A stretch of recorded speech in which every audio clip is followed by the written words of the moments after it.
I was just blessed with that opportunity. I remember just just being out there, and again, I carried that underdog mentality with me. I remember I was a part of a program.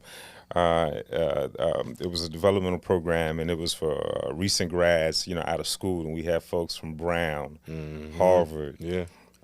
Oregon, which University of Oregon, the state of Oregon, is like Harvard, right? Yeah. Because they with Phil Knight, of course, in those ties, they have such a lock. And I just remember going out there, and I had something to prove, right? I had something to prove, like I belong, right? Because I knew that, I was coming from Delaware State. People like, where? Yeah. Or they automatically think you D, and it's like, nah, not you D. Yeah, no, not that one. No, I'm a Hornet. I'm not a Blue Hen, so yeah, that school, right? Again, and no one made me feel like that, right? I mean, they were very welcoming. It was inclusive, but like pound for pound, one of the nicest places I've ever, like lived, but I had something to prove, and I wanted to take advantage of every opportunity. I, again, stepped off of Dell State's campus feeling like I was 10 feet tall. Like I was 10 feet tall, so I knew that I could hang. I knew that I could play at that level. I use sports analogies in a sense, so I was just excited just to be there.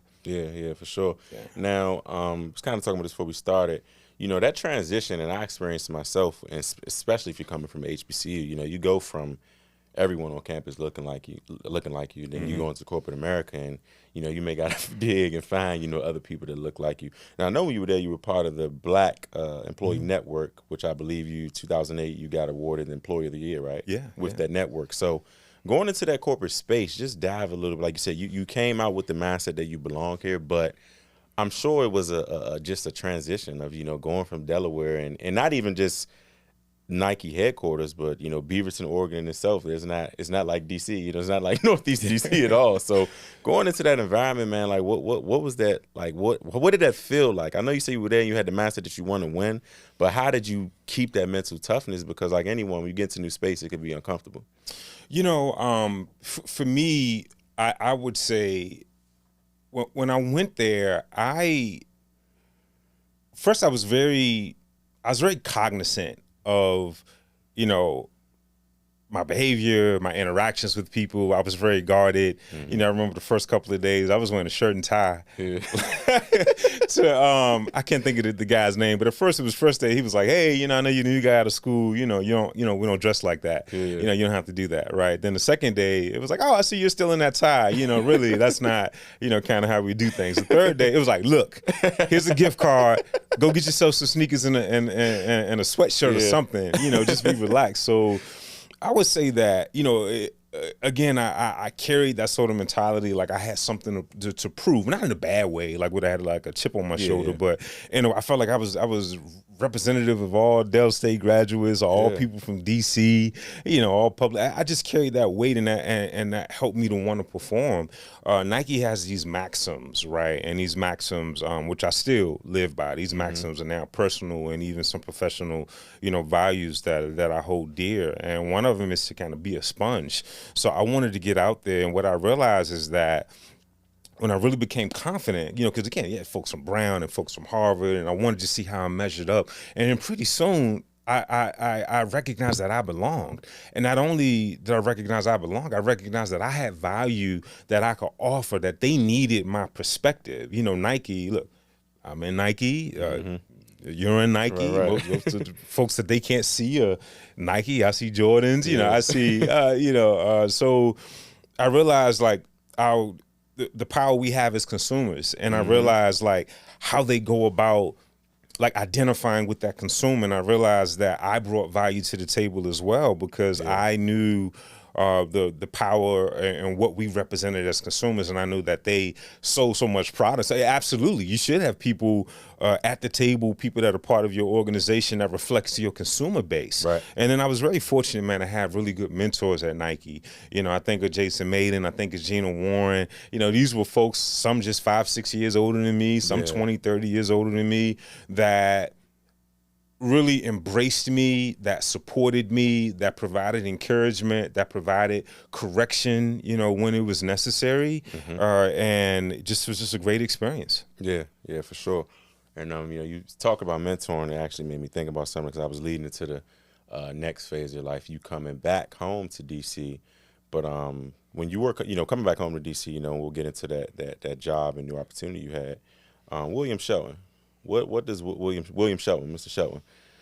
Yeah, What is he, man, to you? it's still a very dear friend of mine. I still consider him a mentor, and has had a big influence on my life. And I remember, at the time, living in Oregon, an older gentleman by the name of Larry Harper, who at the time was a senior executive in Nike, had challenged that group of young black professionals to, hey, it's not just enough to be out here to network, to, you absolutely should be concerned about your professional growth, but how are you giving back?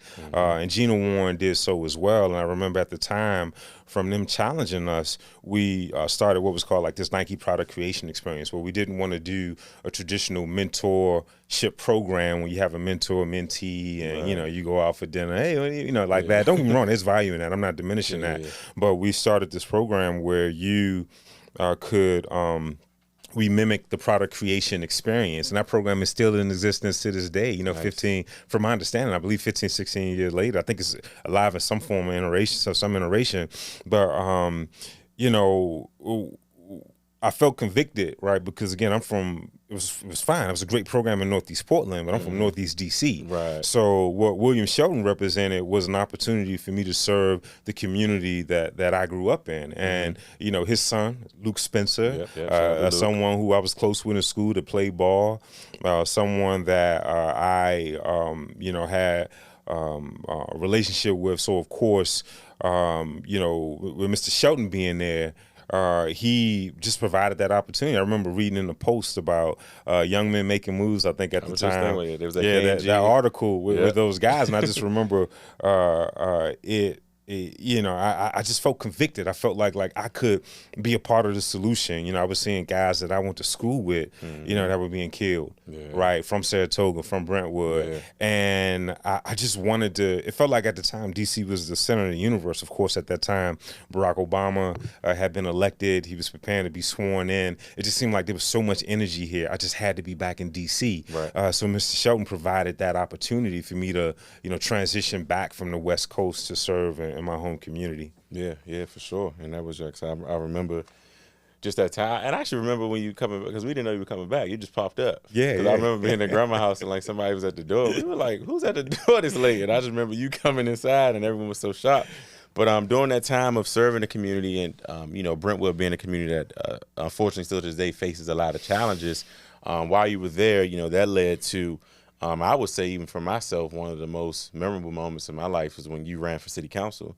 And still to this day, I often reflect on the campaigns because I'm sure you probably realize it, but through those campaigns, you united so many people that still to this day, I've met people through the campaign that I'm still cool with or in contact with on social media, or have had, business, like had business with them, or they've been talking about coming on the podcast. So that run for city council, I want to definitely talk about that because I think also as well as when we look at what DC is today, we thrive where we do want to see natives run. We do want to see natives in position. So yourself coming back home and running for city council, let's just talk, man. Like I said, so I'm going to joke about it, right? To this day, everyone knows I'm a walker, I'm a runner. Part of that has came from when we were doing city council door to door. When I ride past Brooklyn, I have flashbacks and some PTSD of those hills in 90-degree weather. We walking door to door, but it was a great experience. And like I said, you united a lot of people. But your run for city council, and also, I'm sure Brentwood influenced that. But where did that come from? Where you really decided, like, let me put my hat in this race? Man, this might be the first time I think I've talked about that campaign. Patrice, my wife, always encourages me to be more open about it, but I haven't spoken much about it publicly. I think this might be the first time. So I would say that, at the time I was 25. I was 25, and I didn't know any better. And I'm glad I didn't know any better. Because I think sometimes, when you're young and you have an idea, like there's freedom that comes from youth. There's a freedom from being young where you aren't encumbered with other people's expectations. You aren't, encumbered with history. You don't have to carry the baggage. When you want to make a change and you see something and you feel like you are righteous in your beliefs, there's a boldness that comes with youth that I had at the time. Now of course being a married father of 3, you're a little more risk averse. But at the time, again, I remember working with Mr. Shelton, and he was taking me around to various ANC meetings. And, I remember at the time we were very serious about workforce development and economic empowerment within that community. And, no offense to the elected officials at the time, but I just felt like I could bring a different level of focus and intensity. And I remember at the time we were meeting with the elected official, and I remember it was January 6th, and I remember it was the day before my birthday, and I remember we had a Ward 5 jobs plan. We had a jobs plan that we were going to present. It was just this idea about how we were going to bring workforce development to that Brentwood community.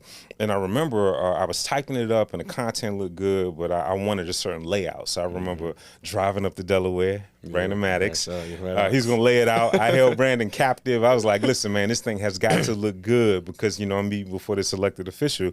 And, I remember pulling it all night. I think I got home maybe 5, 6 o'clock, got dressed, Sunday's best, go down and meet with the council member. And I'll share, it was Harry Thomas.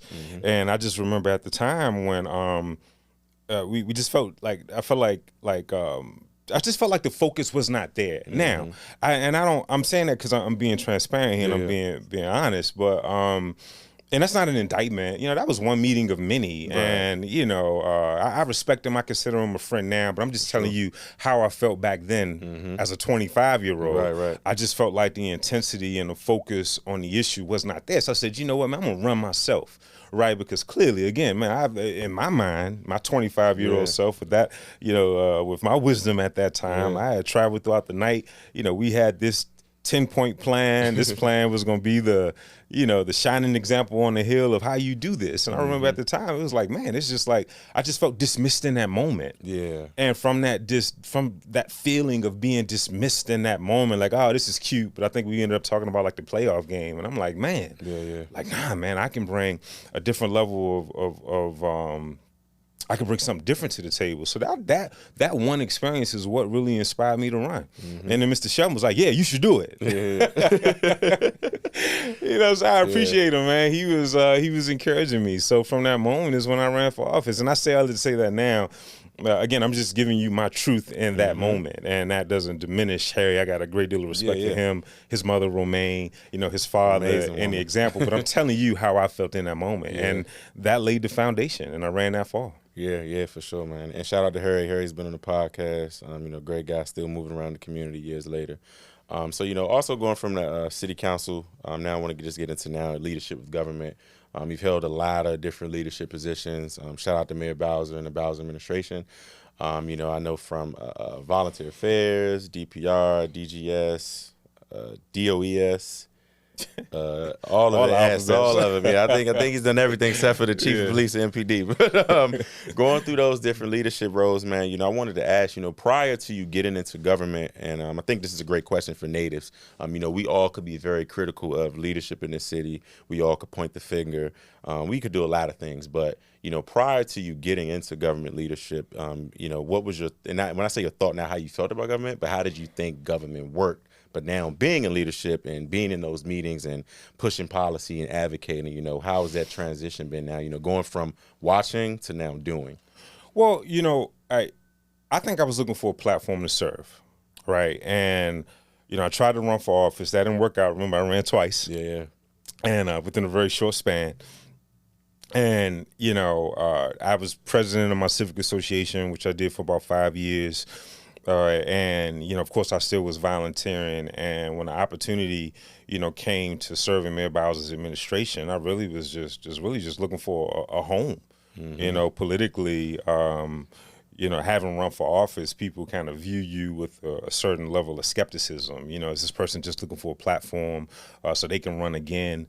And at the time, of course, many of the folks that supported Mayor Bowser, that support Mayor Bowser, those were my peers, those were my friends, you know, Josh and LaJuan, and many of those. So it was like a natural home for me. And then also, you know, I just agreed politically, you know, with the mayor and the majority of her platform. And again, I was looking for a platform to serve, you know, and that's one lesson that I always like to tell kids is that, like, when you, or folks that are coming up, even my peers, right, for anybody that's trying to do something, if you're passionate about something, you know, never confuse your passion for a platform. Right, because passion can manifest itself through a multitude of platforms. And for me, you know, again, I tried to run for office and that didn't work out. I think civic association was a platform to serve. Being in government was a platform to serve. And I didn't think that, you know, now going on 19 years later, that I would be in the position that I am in